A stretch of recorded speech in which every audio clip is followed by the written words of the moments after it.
Chicken roast করার জন্য কি কি উপকরণ লাগে জেনে নিন। আমি 1 কেজির উপরে চিকেন নিয়েছি, ভালো করে পরিষ্কার করে ধুয়ে আদার রস এবং লবণ মাখিয়ে আধা ঘন্টা ম্যারিনেট করে রেখেছি।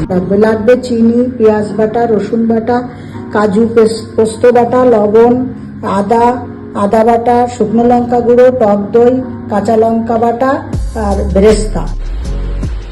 ভাজার তেলে আমি চিকেনগুলো লাল লাল করে অল্প হালকা ভেজে নিই। চিকেনগুলো হালকা ভেজে তুলে রেখেছি। তেলটা গরম হয়ে গেছে, কিছু মশলা দিয়ে দেব। দুটো তেজপাতা দিয়ে পেঁয়াজ বাটা,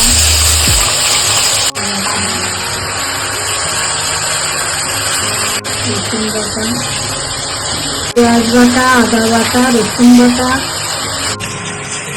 কাঁচা লঙ্কা বাটা, 1 চামচ জিরে গুঁড়ো।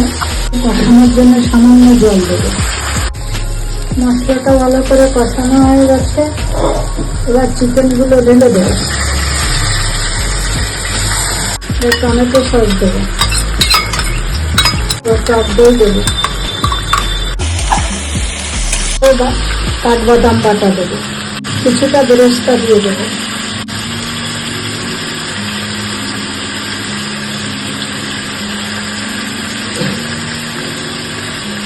এক চামচ লবণ দিয়ে দেবো, 1 চামচ চিনি দিয়ে দেবো। এবার দুধ দিয়ে দেবো, দিচ্ছি 2 চামচ ঘি দিয়ে দিচ্ছি।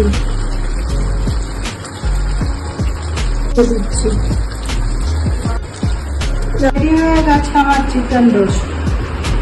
ভালো লাগলে লাইক, কমেন্ট, শেয়ার এবং সাবস্ক্রাইব করে দেবেন।